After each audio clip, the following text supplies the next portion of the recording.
A paz do Senhor, meus irmãos. Graças a Deus por esta oportunidade.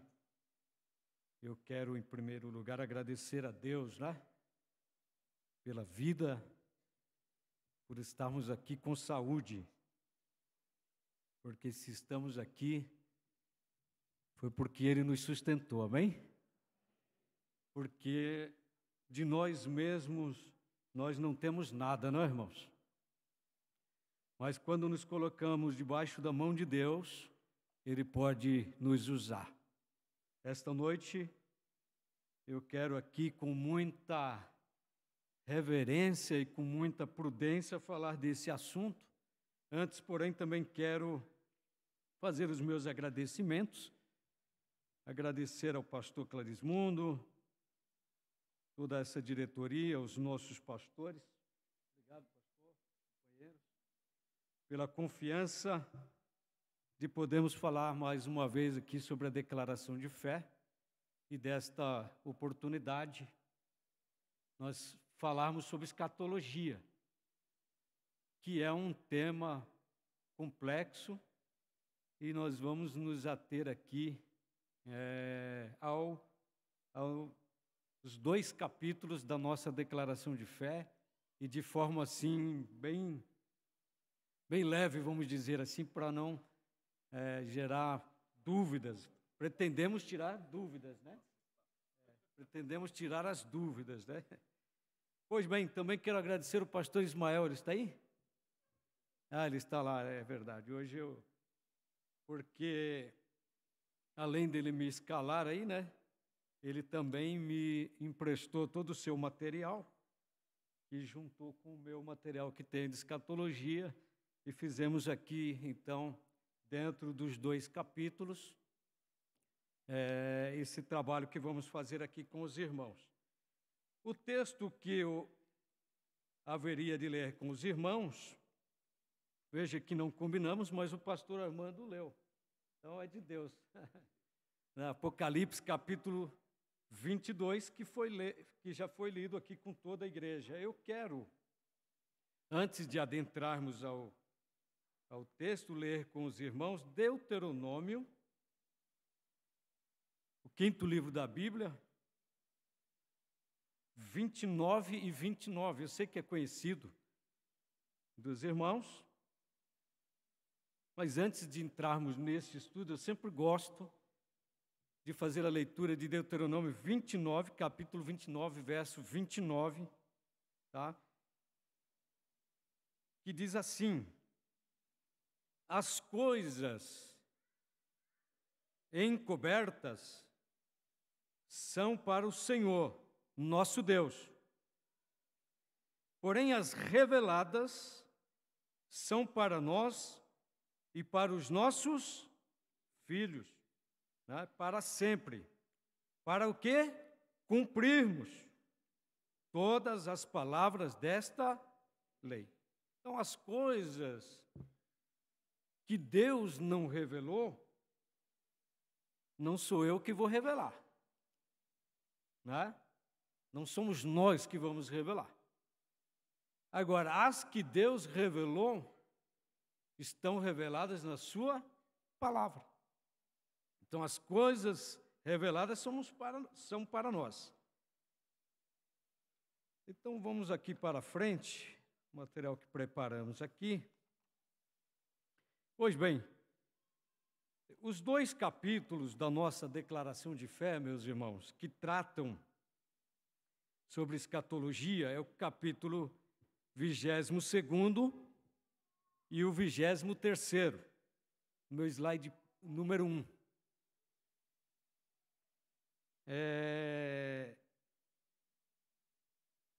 Que trata sobre a segunda vinda de Cristo e sobre o mundo vindouro, sobre a segunda vinda de Cristo e sobre o mundo vindouro. Pois bem, aí sim, esses 2 capítulos vão tratar, o capítulo 22º, vamos tratar aqui sobre o arrebatamento da igreja, isso. o tribunal de Cristo e as bodas do Cordeiro. Vamos falar sobre a grande tribulação, a manifestação do anticristo, a vinda de Cristo em glória, o milênio e os súditos do reino de Cristo. Veja que é bastante material. No próximo capítulo, que é o 23º, fala sobre o mundo vindouro. E vai tratar sobre juízo final, os livros do julgamento, a ressurreição dos mortos, o destino dos condenados, o novo céu e a nova terra e a nova Jerusalém.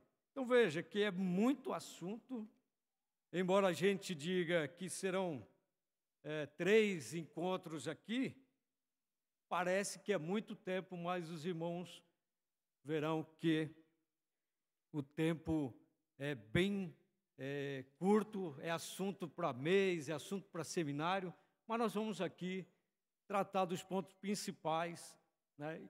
E não é a minha ideia aqui também dar aula. Os irmãos têm toda a liberdade para sentir a presença de Deus, glorificar a Deus, porque este assunto é um assunto que mexe com a nossa fé, renova a nossa esperança, porque se estamos aqui de passagem, estamos aguardando a trombeta de Deus soar, né? E subiremos ao encontro do Senhor nos ares. Quantos têm essa esperança aí? E pode adorar a Deus, aleluia. O dia em que daremos adeus aos sofrimentos desta terra, às angústias, né? A toda esta terra, e vamos para a Nova Jerusalém estar com o Senhor. Pois bem,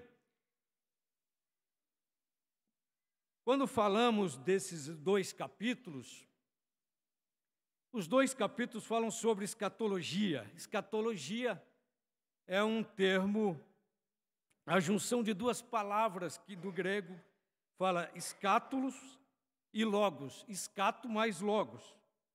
Logos é bem conhecido da maioria dos irmãos. Logos é tratado ou estudo, mais conhecido como estudo. E escatos é futuro. Então seria um estudo das coisas futuras. No sentido da Bíblia, no sentido do que nós vamos estudar, é o estudo acerca dos eventos futuros que estão profetizados na Bíblia Sagrada. Então, toda a escatologia, todo o estudo que vamos fazer aqui, ele tem sua base na Bíblia. E quando falamos de doutrina, tá, não falamos de um versículo ou de um capítulo. Quando falamos de doutrina, falamos de um conjunto de textos que entrelaçam em si, dando toda a base de sustentação para a nossa fé. Lembrando, senhores e senhoras, que o nosso objetivo é falar dentro da declaração de fé das Assembleias de Deus, a nossa escola. Amém? Então, o que é escatologia? Escatologia é a doutrina das últimas coisas, ou as coisas que vão acontecer e que estão destinadas, né, às 3 classes de pessoas que Deus separou e trata no mundo. Em primeiro lugar, Israel. Em segundo lugar, a igreja. E em terceiro lugar, os gentios. Depois nós vamos falar um pouco disso também. Para frente, nós temos aí no slide 7, meu querido, o objetivo desse estudo. Olha, veja que glorioso. Primeiro, mostrar à igreja de Jesus o que está prestes a acontecer. Tá? Segundo, preparar a igreja, que é a noiva do Cordeiro, para o grande encontro com o noivo. Tá? Nós estamos aguardando a qualquer momento, como eu já disse aqui. Tá? Então, quando estudamos escatologia, tá, por mais complexo que possa ser, e que na verdade o é, né? Mas, em primeiro lugar, alimenta a nossa esperança de que nós não estamos aqui por acaso. Estamos trabalhando na obra do Senhor, né? E nosso Deus é o nosso patrão, né? Que vai pagar, aleluia. Né? Nós vamos falar disso aqui também quando falarmos do tribunal de Cristo. Né?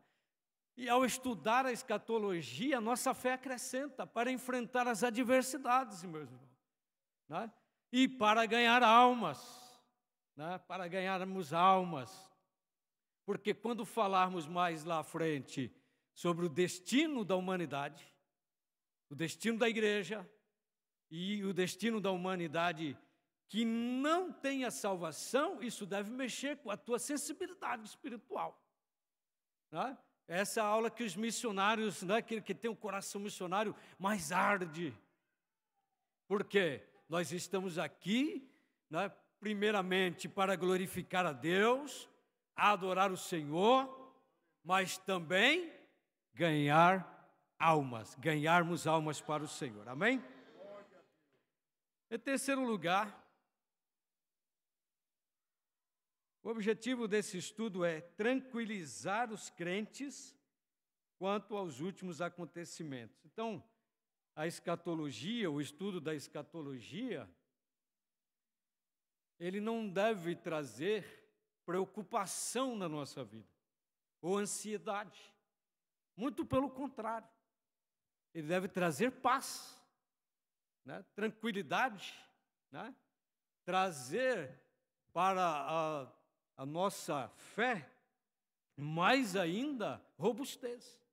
Então, tranquilizar os crentes quanto aos últimos acontecimentos. Não se turbe o vosso coração. Jesus disse que vai voltar e vai nos levar para que onde Ele está, Ele diz, para que onde eu estou, estejais vós também. Então, é do agrado de Deus que a noiva do Cordeiro, aleluia, esteja para sempre com Ele.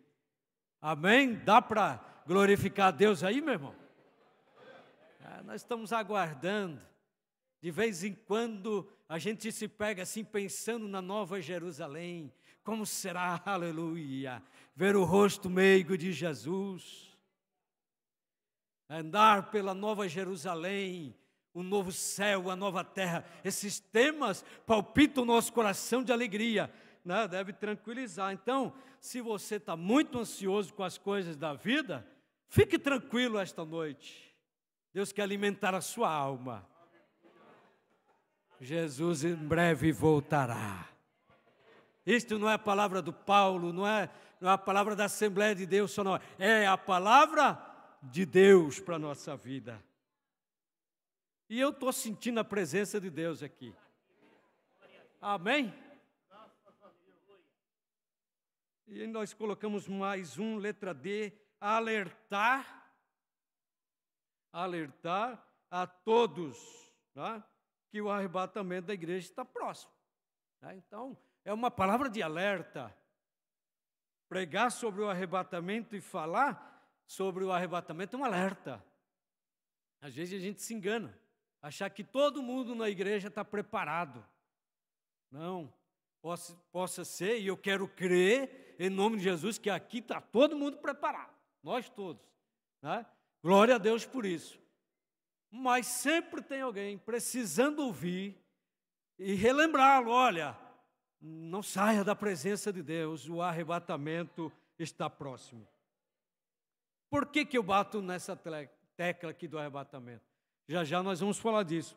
Porque o próximo grande evento que vai acontecer e que vai impactar diretamente a igreja é o arrebatamento. Nós vamos falar disso já já. Para frente aí, meu querido. Nesse slide eu coloco aí para os irmãos, tá?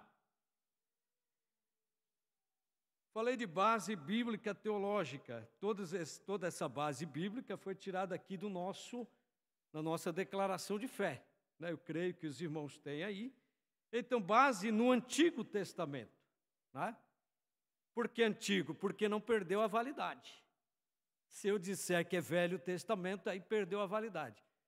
Então, Antigo Testamento está ainda em vigência. Está aí a base. E por que está em vigência? Porque lá no Antigo Testamento há profecias que ainda não se cumpriram e que vão se cumprir. Então, por isso, não perdeu a validade. Está valendo, está de pé. Amém? Não temos tempo aí, mas está aí, ó, salvação, restauração completa do remanescente fiel do povo judeu, Ezequiel 36. Poderíamos colocar aqui Ezequiel 37 também, o Vale dos Ossos Secos, que é uma profecia direta para Israel, que no ano de 1900 começou a cumprir esta profecia, quando Deus assoprou pelo seu Espírito os 4 cantos da terra e judeus de todos os lados começaram a ir para a Palestina. E no ano de 1948, na ONU foi declarado politicamente o Estado de Israel, que abriu porta para o cumprimento das demais profecias. Aliás, este é, sem dúvida, um dos pontos e um dos sinais mais claros, mais concretos, de que a vinda de Jesus pode acontecer a qualquer momento. Pois bem, está aí a base para os irmãos, né?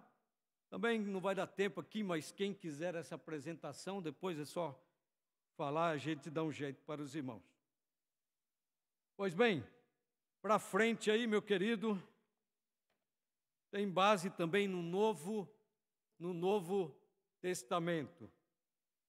No Novo Testamento, vai falar sobre o arrebatamento da igreja, o aparecimento do anticristo, a grande tribulação, o reino milenial, o julgamento final, que é o juízo final, o julgamento do grande trono branco, vamos falar disso, e também do perfeito e eterno estado, a nova Jerusalém, um novo céu, uma nova terra, que é a eternidade que nos espera. Pois bem, para frente, meu querido. Eu quero apenas destacar aqui com os irmãos, né, analisando a declaração de fé e montando este trabalho aqui, nós procuramos seguir uma sequência de que está aqui na declaração. Então, a sequência dos acontecimentos que nós vamos tratar aqui vai seguir esta linha aí. Primeiro, nós vamos falar sobre o arrebatamento da igreja. Segundo, o tribunal de Cristo. Depois, bodas do Cordeiro, grande tribulação, volta triunfal de Cristo, julgamento das nações, o milênio, o juízo do grande trono branco e o estado eterno perfeito. Então, nós vamos seguir esta sequência. Antes, porém, eu preciso apenas falar aqui, mencionar, porque é a nossa corrente teológica, no próximo slide. Nós temos 2 coisas importantes a destacar aqui, e eu pediria que o irmão redobrasse a sua atenção para este ponto aqui. Primeiro, nós temos as principais escolas escatológicas, ou seja, linhas de interpretação. São pessoas que estão por aí, né? No meio evangélico, no meio cristão, e aqui não estamos falando de doutrina da salvação, nós estamos falando de escola de interpretação teológica, como estas escolas interpretam os acontecimentos futuros. Pois bem, esse é o primeiro. E segundo, é uma profecia-chave que está no livro de Daniel, que é 70 semanas, que tratam lá no livro de Daniel. Para frente aí, meu querido. Pode passar o próximo slide. Então, vamos lá. Há uma escola pré-milenista, e essa escola pré-milenista, ela crê que é a nossa escola, já vou adiantando aqui, que o arrebatamento acontece antes do milênio. Essa escola tem 3 vertentes que nós vamos falar já já. E tem uma segunda escola de interpretação teológica que chamamos de amilenista, que não crê, que nega o reinado físico e literal de Cristo sobre a terra por 1000 anos. Né? O amilenismo considera os 1000 anos mencionados em Apocalipse 20, do 4 ao 6, um número simbólico. Para esses intérpretes, o milênio já começou e corresponde à atual era da igreja. Destacando de novo, essa não é a nossa escola teológica. Para frente, hein, meu querido? Pois bem, tratando aqui pré-milenista. Então, o que é o pré-milenista? É o que nós cremos. Nós cremos que o arrebatamento da igreja acontece antes do milênio. A igreja, ao ser arrebatada, isso vamos tratar mais à frente, ela encontrará o Senhor nos ares. A terra passará pela grande tribulação. Enquanto a terra passa pela grande tribulação, a igreja será levada ao tribunal de Cristo para ser galardoada, receber a sua recompensa e também ceiar a grande ceia das bodas do Cordeiro. Então é assim que nós cremos. Pois bem, se faz necessário falar, pois dentro da escola pré-milenista, por isso eu pedi para os irmãos redobrar a atenção, não é? Porque há pré-milenista que é pré-tribulacionista. Complicou demais, irmão? Tem gente já falando misericórdia, né? Mas vamos lá. Pré-tribulacionista, por quê? Eu acabei de falar. Nós, da Assembleia de Deus, cremos, professamos, daqui a pouco nós vamos falar isso, né, que a segunda vinda do Senhor se dará em 2 fases. A primeira fase será o arrebatamento da igreja nos ares. E nós vamos encontrar o Senhor. Esta escola é chamada de pré-tribulacionista, porque nós cremos, e aí usando os termos aqui da declaração de fé, professamos e ensinamos que a noiva do Cordeiro não passará pela grande tribulação. Quantos creem assim? Todo mundo, glória a Deus, aleluia. Não tem ninguém do contra aqui. Às vezes aparece algum por aí, né? Mas a Assembleia de Deus, nós assembleianos, né, cremos isso. A igreja será guardada da hora, né? Como guardaste a palavra da minha paciência, também eu te guardarei. Pronto, né? Tem muita base bíblica. Mas tem uma escola teológica aqui chamada mesotribulacionista. Esta escola, né, eu não vou citar nomes de igrejas aqui por ética, né, mas estão por aí, né, acreditam que o arrebatamento dá-se-á, ou dá-se em meio, ou seja, na metade. Então acreditam que na metade da grande tribulação a igreja é arrebatada. Nós não cremos assim. E existe uma terceira corrente ou vertente que ensina que são os pós-tribulacionistas que acreditam e creem. Eles ensinam que o arrebatamento, sim, crê no arrebatamento, mas após a grande tribulação. Tá? Então, no próximo slide, isso, está aí a nossa fé, a nossa declaração. Então, fiz questão de escrever, nós da Assembleia de Deus somos pré-milenistas. O arrebatamento acontece antes do milênio. Por quê? Porque nós cremos que vamos reinar com Cristo. Estaremos com Ele. Um corpo glorioso, num corpo glorificado, semelhante ao de Jesus. Sabe aquele corpo, aleluia, que Jesus, depois de ressuscitado, ele simplesmente aparece no meio dos discípulos? Hoje, se você bater com a cara ali na parede, você se machuca, sim ou não? Qualquer um de nós. Mas o corpo glorioso, esse aqui eu ouvi de um jovem. O corpo glorioso inverte. Essa matéria aí é que vira pó diante do corpo glorioso que você vai receber. Aleluia.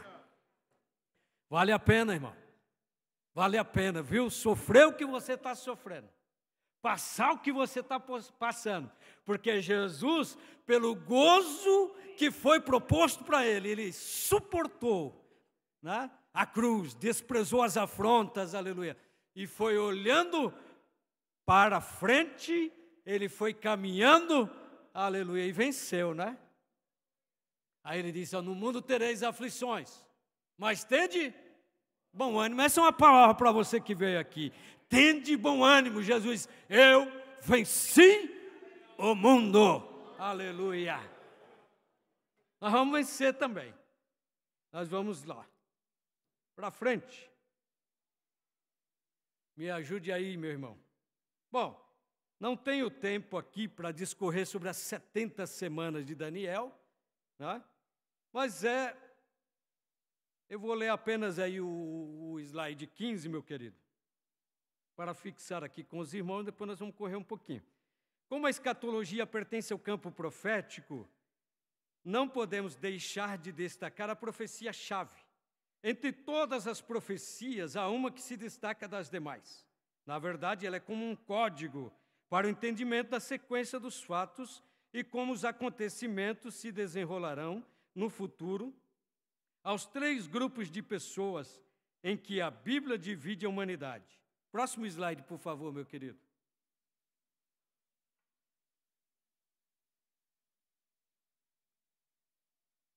Isso, está aí. Paulo fala disso em 1 Coríntios 10, 32, quando diz, portai-vos de modo que não deis escândalo nem aos e nem à Igreja de Deus. Então veja naquele slide ali, está aí para os irmãos. Então os judeus, nós separamos ali, esse slide é do pastor Ismael, copiei dele, gostei. Judeus e gentios. E por que colocamos a igreja ali embaixo? Porque a igreja é um grupo de pessoas, a eclésia, de chamados para fora. Os chamados para fora do grupo de gentios, uma vez que a pessoa entrega a sua vida para Jesus, Jesus perdoa os seus pecados, lava ele no seu sangue, escreve o nome no livro da vida e marca e sela ele com o penhor da redenção. Então ele deixa de ser gentil e passa a ser igreja, né? Dá mais um clique aí, irmão. Então, e o judeu, quando ele aceita Jesus, Deus o trata como igreja. Então, se um judeu, que eles lá chamam de judeu messiânico, ele entregou a sua vida para Jesus, Deus o trata como igreja. Por que essa distinção? Para o dia do arrebatamento, né? No dia do arrebatamento, a igreja vai desaparecer da face da terra. E vamos adiante que tem mais coisas ainda a ser complementadas aí. Eu fiz ali, irmãos, para tentar explicar para os irmãos, as 70 semanas de Daniel são 70 semanas de anos. Então, 70 semanas, se uma semana tem 7 dias, vezes 7 vai dar 490 anos. Que Deus, pela sua sabedoria, né, pela sua grandeza, separou primeiramente em 2 períodos. E por que um terceiro período? Nós já vamos falar disso aqui também. Pois bem, primeiro período, 7 anos. 7 semanas igual a 49 anos. Que trata, a base bíblica está aí para o irmão, em Daniel capítulo 9, versículo 25, da saída para restaurar Jerusalém. Quando Israel saiu do cativeiro da Babilônia. Por isso que Deus teve o cuidado, né, de mostrar com clareza todos os detalhes ali do cativeiro da Babilônia e não mostra, por exemplo, o cativeiro da Síria, porque o reino estava dividido. Mas da saída para reedificar Jerusalém até a restauração foram 49 anos. E da restauração até a entrada triunfal de Jesus, que entrada triunfal? Quando Jesus entrou em Jerusalém, montado num jumentinho. Se passaram 434 anos. Porém, esta profecia das 70 semanas de Daniel são referentes ou são diretas para Israel, para os judeus. Por isso, aquele slide anterior. As 70 semanas não são para a igreja, são para os judeus. Aí você me pergunta, irmão Paulinho, se já se cumpriram 483 anos, resta uma, falta uma semana. Então, esta semana se refere ao quê?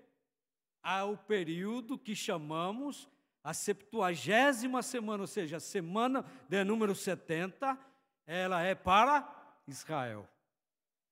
Israel é o relógio de Deus. Israel também é o termômetro de Deus. Uma nação tão pequena, uma nação que está lá no centro da terra, mas que tudo que acontece lá impacta toda a terra. A semana de número 70,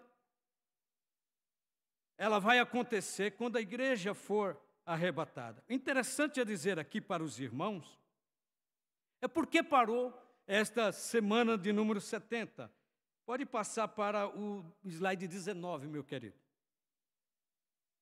Por que parou na semana 69, na 69ª? Porque Israel rejeitou a Cristo. Ele veio para o que era seu. Mas os seus não, mas a todos quantos creram deles o poder de serem feitos filhos de Deus. Aleluia. Então, o zambujeiro bravo foi enxertado. A semana parou, a contagem parou, o relógio de Deus, que é Israel, parou. E abriu-se, então, o tempo da graça, da saída do Messias, tanto que 7 dias depois, uma semana depois, que Cristo entrou em Jerusalém, montado no jumentinho, na semana seguinte ele foi crucificado.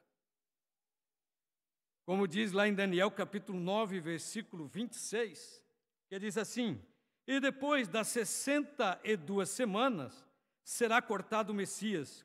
Isso fala do quê? Da crucificação e ascensão de Jesus. Continuando a leitura, mas não para si mesmo, e o povo do príncipe que há de vir destruirá a cidade e o santuário, e o seu fim será como uma inundação. Isso fala da invasão do general Tito no ano 70, que é relatada, né, nos livros que temos aí de apoio, como, por exemplo, a história dos judeus de Flávio Josefo, que é aceita pelas Assembleias de Deus, né, como a história contemporânea. Pois bem, e até o fim haverá guerra, estão determinadas assolações. Pois bem, continuando aqui apenas para a gente concluir essa parte, parou a contagem, o relógio de Deus abriu um tempo da graça. Paulo escreve a Tito dizendo, porque a graça de Deus se há manifestado salvadoramente a todos os homens. O tempo da graça é o tempo que não tem, a Bíblia não coloca aqui um dia para terminar. Não sabemos se é um milênio não é porque já passou, né? Desculpe. Não podemos dizer se é 2. Se é 2 milênios e 100 anos, não sabemos. Porém, a porta da graça um dia ela vai se fechar. E é assim que nós cremos e professamos, isso é importante entender para a continuidade. Porém, quando a trombeta de Deus soar, a igreja será arrebatada. e a 70ª semana que está relatada em Daniel, que é para os judeus, será cumprida na íntegra. Amém? Quantos podem dizer amém? Eu não vou perguntar se tem dúvidas, né, porque se vocês, eu tenho certeza que é muito corrido, mas podemos depois, à parte, né? Se alguém ficar com dúvida, poder ajudá-lo aí. Deixe-me ver o meu tempo aqui. Para frente, meu querido. Eu quero ir agora ao slide de número 24, meu querido. Isso. Nesse slide aí, meu irmão, é uma breve explicação de tudo que nós já falamos até agora, porque o capítulo 22, ele trata sobre a segunda vinda de Cristo, que será em 2 fases, como eu disse. Na primeira fase, o arrebatamento da igreja, que vai acontecer nas nuvens. Cristo virá nas nuvens, e não importa aonde quer que estivermos, se estamos preparados, né, desapareceremos da terra e subiremos ao encontro do Senhor. No céu, a igreja será elevada, novamente aí fixando bem isso, ao tribunal de Cristo. Na sequência, as bodas do Cordeiro. Aí embaixo, na terra, o que estará acontecendo na terra? A grande tribulação. Com 2 períodos, 3 anos e meio de que chamamos aqui de falsa paz. Quando Israel fará aliança com o anticristo, mas na metade desta semana, Israel quebrará essa aliança e será perseguido. Daí para frente desencadeia-se o que está no Apocalipse como 7 selos que são abertos. As 7 trombetas e as 7 taças da ira de Deus. Isso vamos falando aí na sequência. Amém? Para frente aí. 25º, isso. Na segunda vinda de Cristo, em 2 fases distintas. Primeira, invisível ao mundo. Por que eu faço questão de dizer isso aqui? Precisamos estar alerta, irmãos. A primeira vinda, ou a primeira fase da segunda vinda de Jesus, primeira fase da segunda vinda de Jesus, arrebatamento da igreja, será invisível ao mundo. O mundo estará aí trabalhando, o mundo estará aí no seu comércio, na sua produção, entretido com as coisas da terra, e de repente, Paulo fala lá em 1 Tessalonicenses, que ao comando de Deus, haverá voz de arcanjo, alarido e a trombeta de Deus, aleluia. E quando isto acontecer, nós simplesmente vamos desaparecer da face da terra. E isto será invisível para o mundo. Isso vai impactar o mundo. Falar sobre isso hoje em dia parece mal. Que coisa! Para o mundo isto é absurdo. Mas deixa eu dizer para você, isto vai acontecer, assim como Jesus diz, como foi nos dias que antecederam o dilúvio. Os homens estavam desapercebidos. A terra estava violenta nos dias de Noé. Os homens estavam plantando, casando, dando-se em casamento, mas de repente a trombeta de Deus soou. E começou a cair água do céu. E a Bíblia diz que um anjo do Senhor fechou a porta daquela arca e toda aquela humanidade foi destruída. Então eu devo dizer aos senhores que o arrebatamento é coisa séria. E estudar sobre escatologia, nós devemos fazer isso com muita reverência e crendo que isto é para nós hoje. Quantos podem dizer amém? O arrebatamento da igreja é o raptus. O arrebatamento da igreja significa esta palavra raptus, arrancar, levar, tirar. Esta palavra no original implica rapidez. Tirar muito rápido. Arrancar, como implica assim, a rapidez tão grande, como que alguém sai, como fosse um sequestro. E você tira algo tão rápido. A palavra no original quer dizer isso. Raptus, ou harpazo, que mostra rapidez e mostra urgência. O arrebatamento da igreja acontecerá nos ares, onde a noiva do Cordeiro encontrará o seu noivo. Aleluia. Nesse dia, amados, nós vamos ver o rosto meigo de Jesus. Neste dia, porque hoje pregamos sobre Jesus, aquele que veio ao mundo, que primeiro foi prometido, que segundo veio, que terceiro morreu, que em quarto ressuscitou, mas que em quinto lugar vai voltar. Aleluia. E lá no Monte das Oliveiras, quando os discípulos estão olhando para o céu, e Jesus é assunto ao céu, elevado aos céus, e uma nuvem oculta, aparecem dois anjos, e aqueles dois anjos que são enviados por Deus dizem: varões galileus, por que estão olhando para o céu? Este mesmo Jesus que agora acabaste de ver, sendo assunto ao céu, sendo recebido no céu, Ele mesmo, Ele vai voltar. Ele mesmo, o mesmo Jesus vai voltar para te buscar, minha irmã, para me buscar, para te buscar, aleluia. Quantos têm esta viva esperança?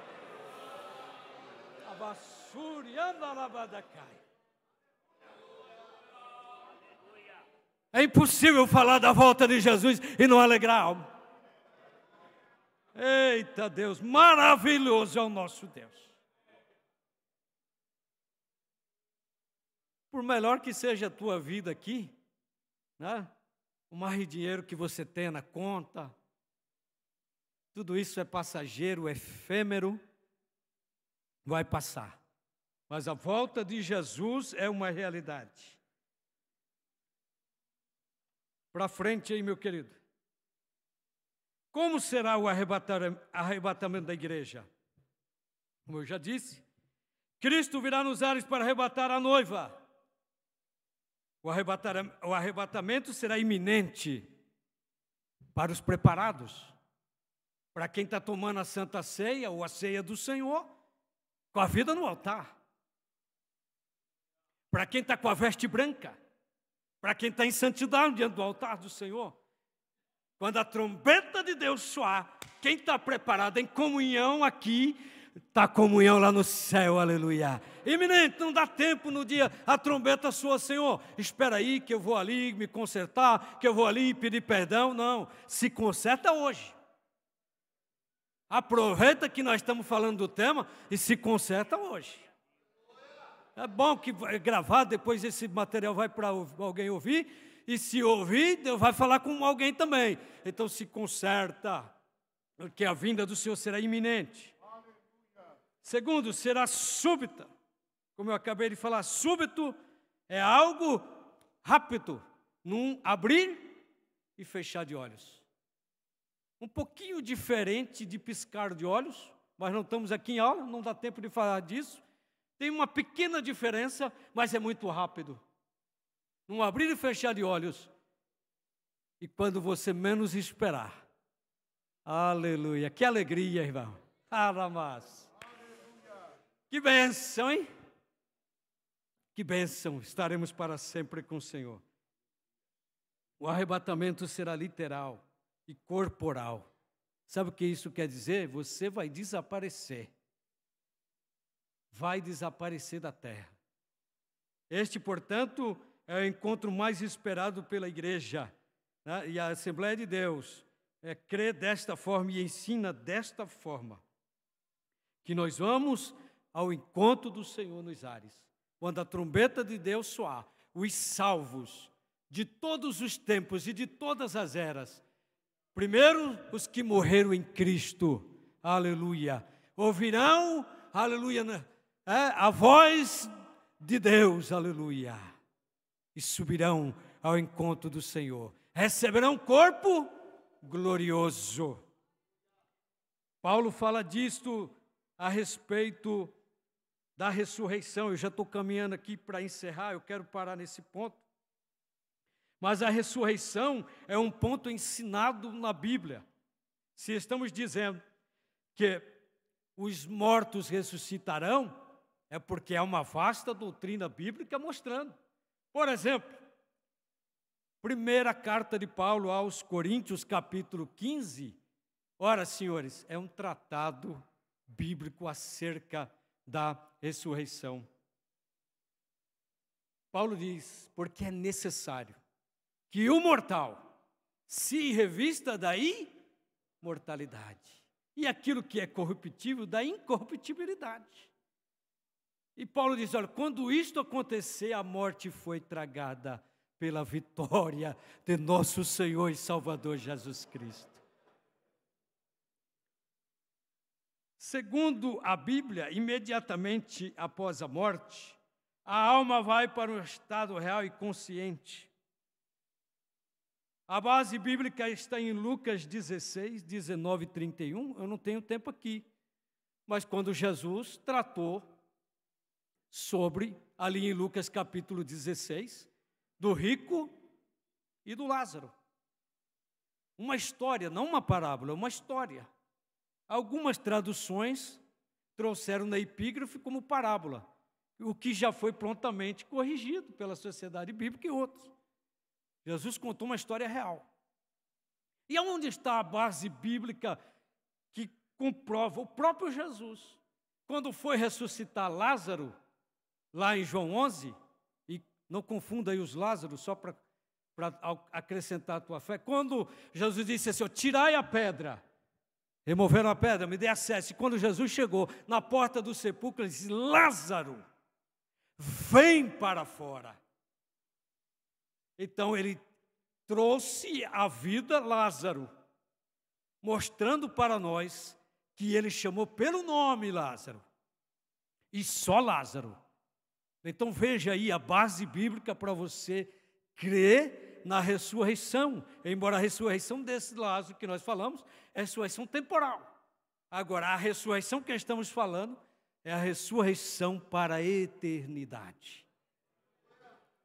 E para concluir aqui, para lermos, o slide 32, só para concluirmos aqui, eu não quero passar do horário. Há duas ressurreições distintas. Primeira, a ressurreição para a vida, e a segunda para a morte. A ressurreição para a vida acontece em três fases. Primeiro, Cristo, a primícia dos que dormem. Onde está a base bíblica? 1 Coríntios 15 e 23. E Paulo diz, se Cristo ressuscitou, essa é a nossa esperança, irmão. Se nosso Jesus tivesse ficado na sepultura, onde estaria a nossa esperança? Seríamos como os demais religiosos. Mas Cristo ressuscitou. Aleluia. Aleluia. Esteve por aqui um período de 40 dias. De uma só vez, apresentou-se a mais de 500. Mostrando e dizendo, olha, eu ressuscitei. Aleluia. Até para Tomé. Aleluia. Olha aqui, Tomé. Até para Tomé ele apareceu. Olha aqui, ó. Sinais dos cravos. Aleluia. Imagina para você que é crente. Aleluia. Você vai ressuscitar e tomara. Né? Outro dia eu falei isso, a irmã disse, não, irmão, tomara que venha o arrebatamento da igreja para mim, né? Eu esteja viva no dia. Pois bem, a segunda ressurreição da igreja, que nós já falamos. A terceira parte, os mártires da grande tribulação. Os que morreram, ou os que morrerem durante o período da grande tribulação, que não aceitarem o sinal da besta, Isso é assunto um pouco mais profundo, mas que resistirem o anticristo, a Bíblia mostra que haverá salvação para estas pessoas. Elas ressuscitarão. Lá no livro do Apocalipse diz, quem são estes? Estes com palmas nas mãos e vestidos de veste branca são os que vêm de grande tribulação. Mas tomara que não seja você, tomara que não seja eu, tomara que todos, aleluia, aleluia, ouçam a trombeta de Deus e vamos ao encontro do Senhor nos ares, irmãos. A nossa salvação vale mais do que tudo nesta terra, vale mais do que o teu carro, vale mais do que a tua casa, vale mais do que tudo. Quantos podem adorar a Deus por isso? E a segunda ressurreição, então, primeira ressurreição, em 3 fases: primícia, Cristo; segundo, igreja; terceiro, os mártires. E a segunda ressurreição é a ressurreição para a morte. Um dia toda a humanidade vai ressuscitar, irmão. A terra tem um dono. Salmos 24. Toda a humanidade vai ressuscitar no juízo final. Todos aqueles que não fizeram parte da primeira ressurreição, seja no arrebatamento da igreja ou os mártires, ressuscitarão no final. E a Bíblia diz que essa ressurreição, e mostra no juízo do grande trono branco, uma ressurreição para a condenação eterna. Amém? Pois bem, eu quero parar por aqui, porque não quero passar do horário, mas quero ler com todos. Foi um pouco corrido, porque é muito material, mas eu espero que tenha servido aí de alimento, né, para a alma dos irmãos, para nós, no sentido de que o assunto é palpitante, é gostoso e que Cristo está às portas. Slide 23, meu querido, se puder fixar. Dá para ler aí, irmãos? Dá para ler? Então eu quero ler com toda a igreja. Aliás, se os irmãos puderem ler, e eu já vou retornar. E, querendo Deus, né, e o pastor, na próxima terça, estaremos aí continuando o material. Vamos todos juntos, então? Cremos.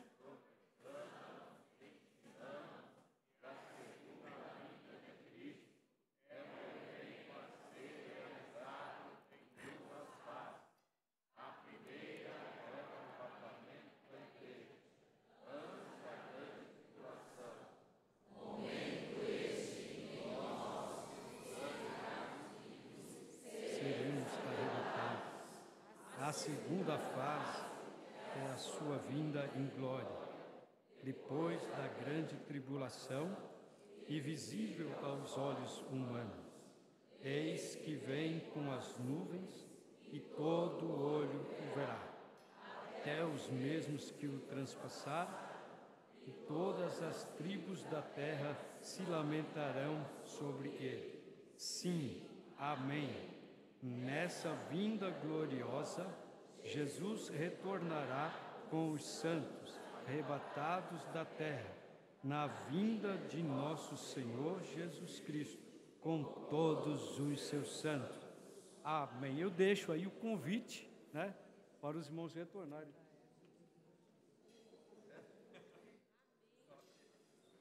Amém, irmãos. Graças a Deus. Louvamos ao Senhor, né?